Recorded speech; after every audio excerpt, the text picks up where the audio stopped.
Η κοιλιοκάκη είναι η δυσανεξία στη γλουτένη, μια πρωτεΐνη που υπάρχει στο σιτάρι, στο κριθάρι, στη βρώμη και στη σίκαλη.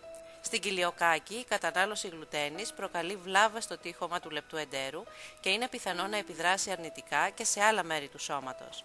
Πρόκειται για κληρονομική πάθηση και θεωρείται αυτοάνωσο νόσημα. Η αντίδραση του οργανισμού είναι η παραγωγή αντιγλιαδινικών αντισωμάτων, κάτι που έχει ως αποτέλεσμα την καταστροφή του εσωτερικού τοιχώματος του λεπτού εντέρου.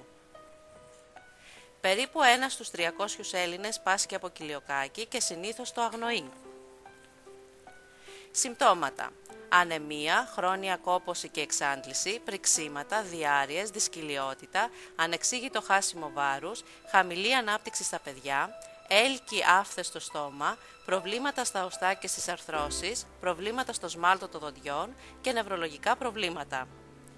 Συνήθως η κοιλιοκάκη εκδηλώνεται στα βρέφη μόλις εισαχθούν δημητριακά στη διατροφή τους και σε ενήλικες που μπορεί να νοσήσουν αργότερα όταν πυροδοτηθεί από ιογενές ασθένειες ή κάποιες άλλες αιτίες. Διάγνωση της νόσου γίνεται αν υπάρχουν θετικά αντισώματα στην εξέταση αίματος, γαστροσκόπηση και βιοψία από το λεπτό έντερο όπου διαπιστώνεται η ατροφία των λαχνών, ανταπόκριση τους ασθενείς στη θεραπεία με υποχώρηση των συμπτωμάτων του μετά από δίαιτα χωρίς γλουτένη. Η μόνη θεραπεία είναι η διαβίω αποκλεισμός από τη διατροφή τροφίμων που περιέχουν γλουτένη. Προσοχή στην επιμόλυνση των τροφίμων από τα άλλα συμβατικά που περιέχουν γλουτένη. Πού βρίσκεται η γλουτένη?